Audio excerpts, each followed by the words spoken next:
Let's make this one shoulder bandeau top. I love the look of asymmetrical pieces and versatile tops, so let's get started.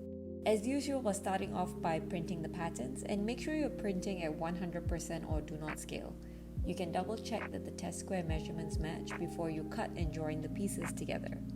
Where there are half hearts with letters, the pattern pieces are joined to make the full pattern. Sizes are isolated, so you can just print your preferred size, but if not, just cut the size you want. You'll end up with 3 pieces like this: a front, a back, and the one shoulder piece. You're going to need some elastic and plastic boning or rigiline along with some swimwear fabric.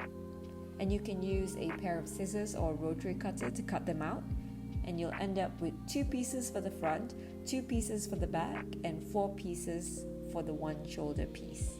Let's get stitching.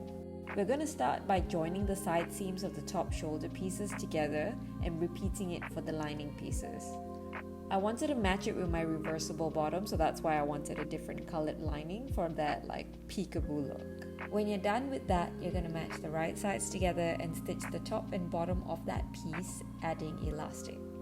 Usually I make the elastic smaller by 1 to 5%, but I found for this piece that I didn't really need to stretch out the elastic too much, and it's just there to maintain its structural integrity, so you don't have to go too tight. I explain about my usual elastic formula in the one shoulder top video, in the borneo top video, which I will link with timestamps so you can watch that for more information if you need to. We can turn it right sides out now and just put it aside while we work on our other bandeau pieces. Match the front pieces of the right sides together and stitch the top and bottom, and also add the elastic, leaving the side seams open.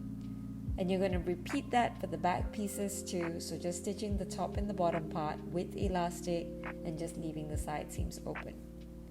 For the front piece, I recommend going a little tighter on the elastic on the bottom or the underbust, like around 5% smaller to avoid any gappage and to ensure that it fits snug.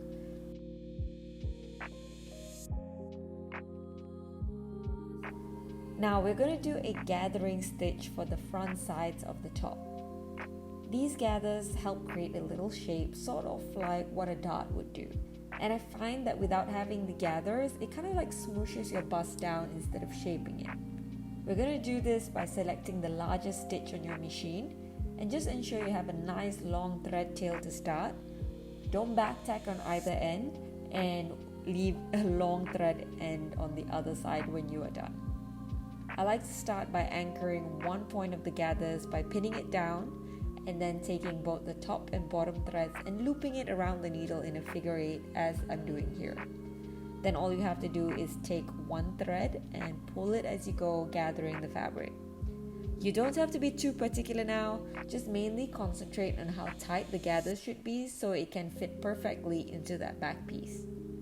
When you're happy with it, take both thread ends again and do that figure 8 motion to anchor the ends before you can spread the gathers out evenly between the 2 points. And you're going to repeat that on the other side. Now that we've prepped all our pieces, let's finish it together. This top comes together pretty quickly, but it's a little finicky to stitch because of all the layers. We're going to take the top shoulder piece, matching right sides together, and place it on the left side seam of the bust piece, just as I'm doing here. And you're going to clip it together, pin it together, or even do a base stitch to secure it all together. Now we're going to funnel the back piece into here and sandwich all the seams together, right sides matching, and we're going to stitch it with a straight stitch. It's a little thick because of all the layers, but I found it was the most secure way to do it. When working with many layers, I prefer to start from the center down on one end. I find that starting on the edges, sometimes your machine can't feed it through. So I'll stitch it from the center to one end, and then keeping my needle in, I will pivot the other way, stitching it all the way down to the other end before I pivot again until I reach that center bit that I started from. Now you want to stitch the boning onto the seam allowance as well using a straight stitch. The measurements for how long it should be are in the guide, and I have a video explaining how to prep boning linked below with timestamps so you can check it out for a more detailed explanation if you're new. I often get asked, is boning necessary? To me, yes. It stops your bikini, especially these strapless styles, from collapsing, and it just provides a little more structure overall. Now that that's done, we can turn it right sides out and we're going to stitch the other side.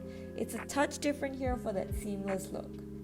For this side, you want to match the front and back together on the outer side of the top. And then we're going to stitch the gathered front to the front of the back. Okay, so the outside of the back piece. And it'll look like this.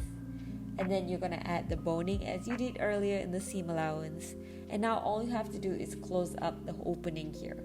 And you can use a straight stitch, a stitch in the ditch, or you can even hand stitch and you'll be done. As usual, if you have any questions, you can drop a comment, message me on Instagram, TikTok, or even on Etsy. And I hope you guys try this one. It's personally one of my favorites, and I will see you in the next one. Bye!